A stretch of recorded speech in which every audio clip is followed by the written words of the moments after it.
제가 목사가 되기 이전에는 목사는 설교랑 찬양만 하면 되는 줄 알았습니다. 근데 목회를 하다 보니까 설교랑 찬양보다 더 많이 하는 일이 있더라고요. 혹시 뭔지 아시나요?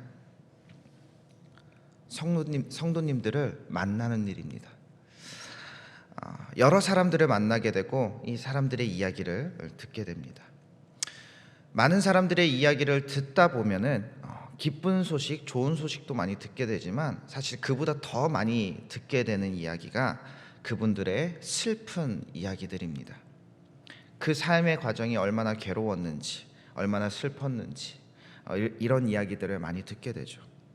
특히나 이제 병에 걸려서 병원 신세를 지게 되고 이 사업이 망하고 가정의 불화를 경험하고 이웃과 다투고 그래서 우울증, 공황장애를 겪고 계신 분들이 생각보다 많이 있습니다. 이루 다 말할 수 없을 정도로 힘든 시간을 보내고 계신 분들이 이렇게 저와 이야기하면서 위로를 얻기도 하고 울기도 하고 하는 경우들이 있습니다. 그럴 때마다 이런 생각을 하게 됩니다. 나에게 의학 지식이 좀 있었다면 얼마나 좋았을까. 나에게 돈이 좀 넉넉히 있었다면 얼마나 좋았을까. 이렇게 재정적으로도 도와줄 수 있으면 얼마나 좋을까. 나에게 이때 알맞은 어떤 능력이 있어서 이 사람들을 실질적으로 좀 도와줄 수 있으면 얼마나 좋을까. 이런 생각을 하곤 합니다. 그리고 저는 그분들에게 해줄 수 있는, 제가 해줄 수 있는 가장 최선의 일을 합니다. 뭔지 아시나요? 기도를 합니다. 오늘 본문에도 희망이 없는, 희망을 완전히 잃어버린 한 사람이 등장하고 있죠. 성전 미문이라고 불리는 이 아름다운 문 앞에 앉아서 구걸을 하던 사람입니다. 이 사람은 나면서부터 걷지 못한 장애인이라고 기록되어 있죠. 특히나 사도행전 이 4장 22절에 보니까 이 사람의 나이가 약 40세 정도였다라고 기록되어 있습니다.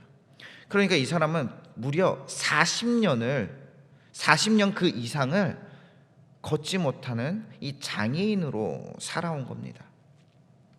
매일 아침 누군가가 그를 업어서 성전 문 앞에 놓고 돌아갑니다. 그러면 그의 하루 일과가 시작됩니다.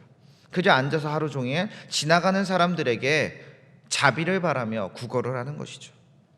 그리고 다시 저녁이 되면 다른 이들의 도움을 받아 집으로 돌아가는 것, 이게 그의 하루 일과입니다. 여러분이 평생 40년을 그렇게 살아왔다고 한번 생각해 보십시오. 그 안에 어떤 기쁨이 있겠습니까? 그가 바랄 것이라고는, 그가 바라는 어떤 희망이라고는 그냥 어느 날 어떤 손 큰 손님이, 행인이 지나가다가 좀 많은 돈을 적선해 주는 것, 평소보다 좀 더 많은 돈을 받아서 좀 더 맛있는 음식을 먹는 것, 아마 그것이 그가 생각할 수 있는 가장 좋은 일이었을 겁니다.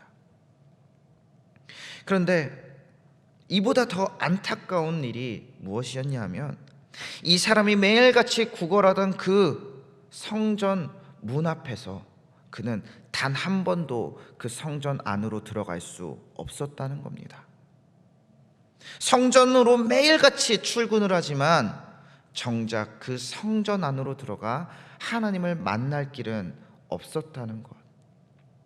왜냐하면 당시의 레위기 21장 18절의 규정에 보면 누구든지 흠 있는 자는 가까이 나오지 못할 것이다.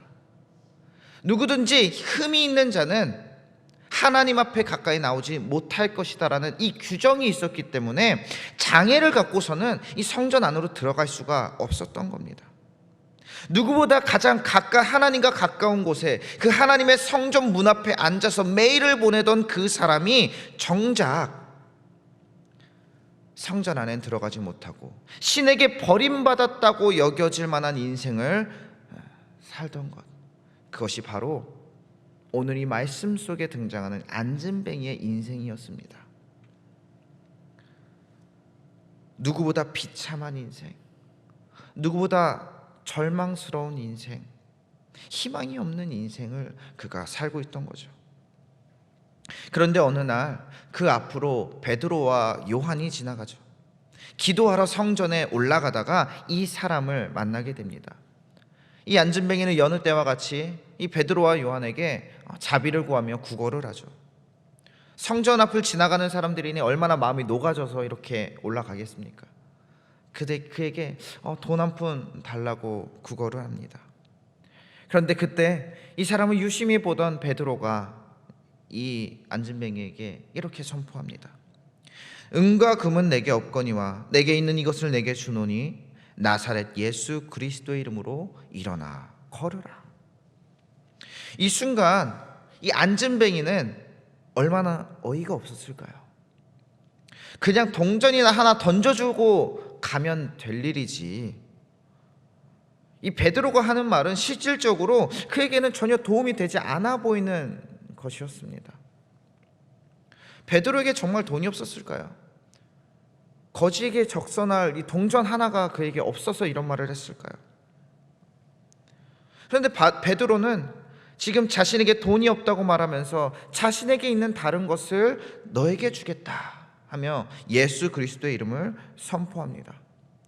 이 어이없는 사건, 이 어이없는 일에 놀라운 기적이 일어납니다. 아무도 기대하지 않았던 일이 일어납니다.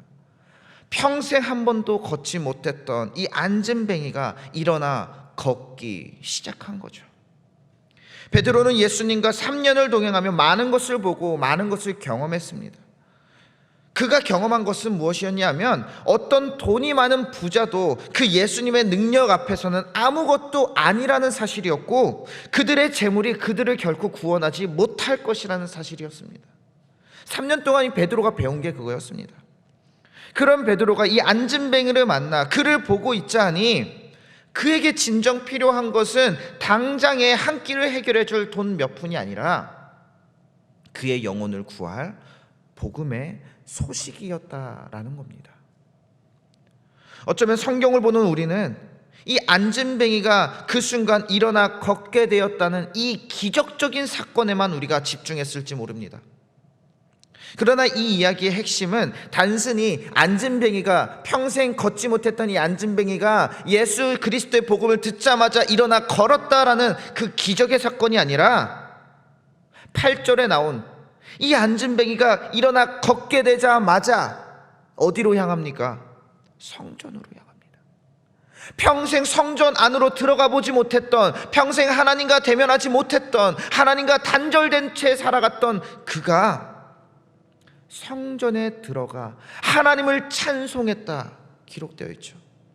그러니까 이 사건은 단순히 한 사람이 일어나 걷게 된 기적의 사건이 아니라 한 사람이 평생 하나님을 모르고 하나님을 만나지 못했던 한 사람이 복음을 듣고 회복되어 하나님을 만났다, 하나님을 찬송했다, 성전에 들어갔다, 그 영혼이 구원을 받았다라는 엄청난 사건이라는 겁니다.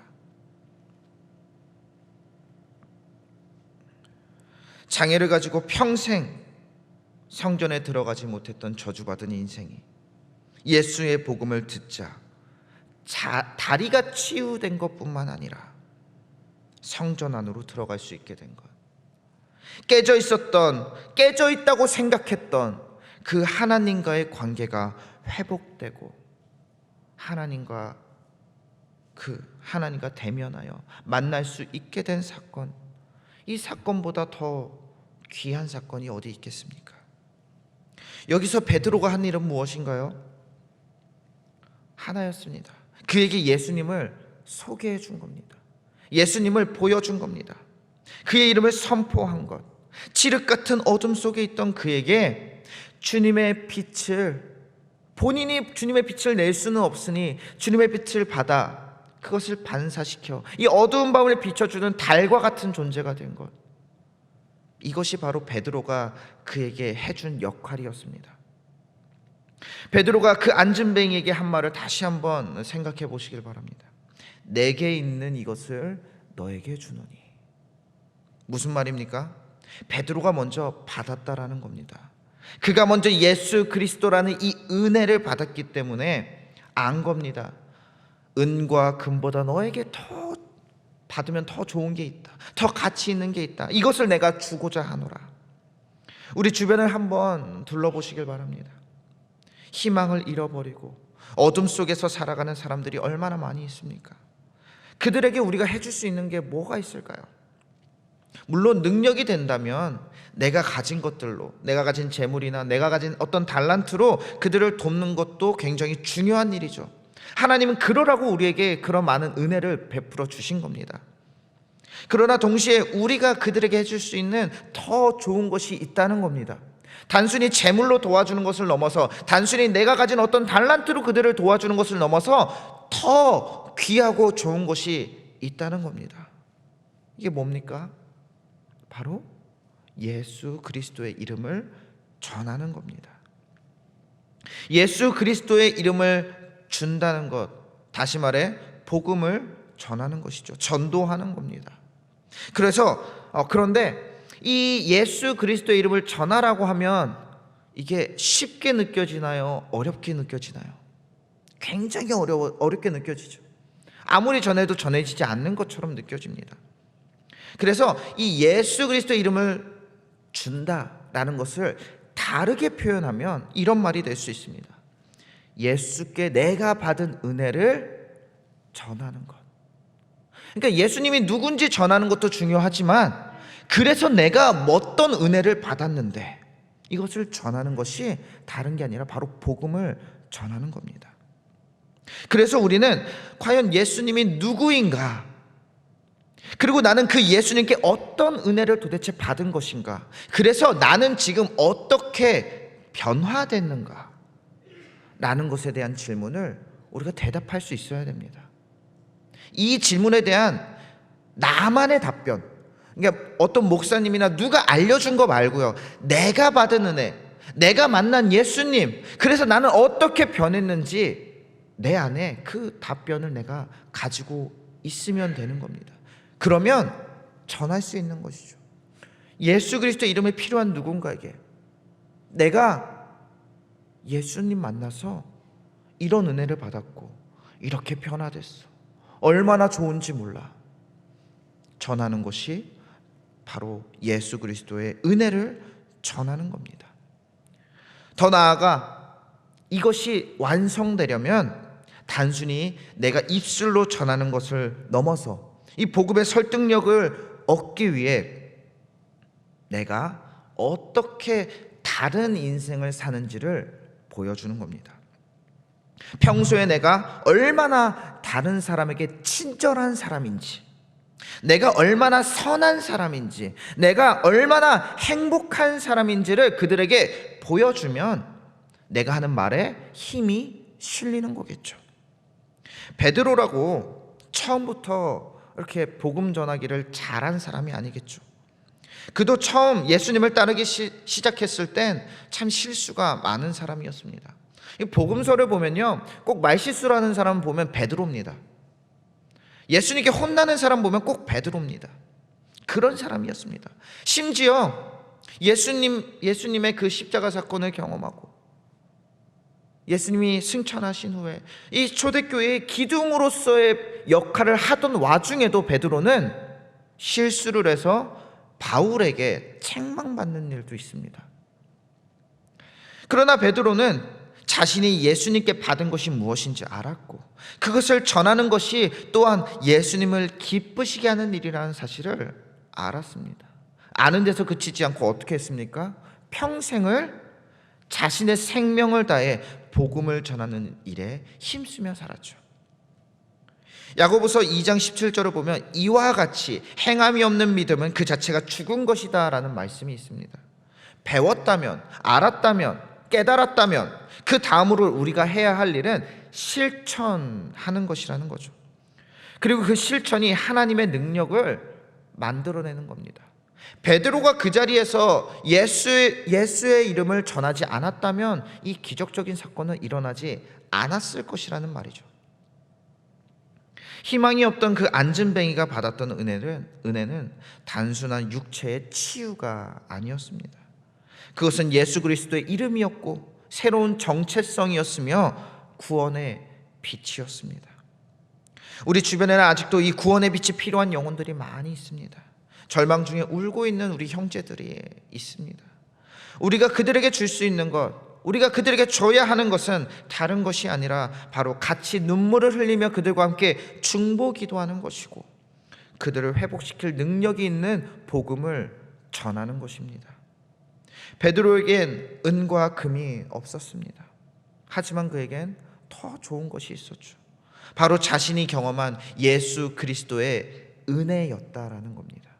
세 번이나 주님을 만났던, 세 번이나 주님을 부인했지만 다시 용서받았던 그 은혜, 죽음에서 부활하신 그 예수님을 만났던 그 감격, 그것이 베드로에게는 세상 그 무엇과도 바꿀 수 없는 보물이었기에 그것을 은과 금보다 더 귀한 것이라고 전할 수 있었던 겁니다. 그리고 이 복음, 이 은혜 오늘 우리도 받지 않았습니까? 이미 우리가 받은 것 아닙니까? 예수의 이름으로 우리가 구원받았고 하나님의 자녀가 되었으며 우리가 그 부활 소망으로 살아갑니다. 이것이 우리가 줄 수 있는, 우리가 누군가에게 줄 수 있는 가장 귀한 것이죠. 그렇다면 이제 나누어야 할 때인 겁니다. 어쩌면 이 40년 된 안진뱅이처럼 모든 소망을 잃어버리고 절망하고 있을 누군가에게 우리가 줄 수 있는 최고의 선물은 은과 금이 아니라 어떤 실질적으로 그들에게 도움이 될 것 같은 현실적인 것들이 아니라 내가 먼저 받은 이 은혜를 나누는 것일 겁니다. 나도 힘들 때가 있었는데 예수님께서 나를 붙잡아 주셨어요. 이 한마디가 누군가를 살릴 생명의 복음이 될 수 있습니다. 함께 손잡고 드리는 이 기도가 절망하던 한 영혼을 일으켜 세울 수 있음을 기억하시길 바랍니다. 또 한 명의 베드로로 이 어두운 세상에 주님의 빛을 밝게 비추는 작은 달의 모습으로 살아가는 우리 모두가 되기를 주님의 이름으로 소망합니다. 같이 기도하겠습니다. 거룩하신 하나님 아버지, 오늘 이 새벽 귀한 말씀으로 우리를 깨우쳐 주시니 감사합니다. 물질로 사람을 도울 수는 있어도 영혼을 살릴 수는 없음을 알면서도 복음 전하기를 주저했던 저희의 어리석음을 용서하여 주시옵소서. 베드로처럼 내게 있는 이것을 내게 주노니 담대히 선포하지 못하고 받은 은혜를 마음속에만 간직했던 저희의 게으름과 두려움을 용서하여 주시옵소서. 이제 주님이 저희에게 주신 가장 귀한 예수 그리스도의 이름을 전하겠습니다. 절망 중에 있는 영혼들에게 다가가 함께 울며 기도하는 베드로가 되기를 원합니다. 오늘 하루 저희가 만나는 모든 사람들에게 주님의 빛을 비추는 작은 달이 되게 하여 주시옵소서. 입술과 삶으로 복음을 증거하며 한 영혼이라도 주님께로 인도하는 귀한 통로가 되게 하여 주시옵소서. 오늘도 주님께 거룩한 예물 올려드리는 손길이 있습니다. 그 하나하나 기억하여 주시고 주님의 복으로 그 영혼의 목마름을 채워 주시옵소서. 오늘도 우리의 능력 되시는 예수 그리스도의 이름으로 기도드립니다. 아멘.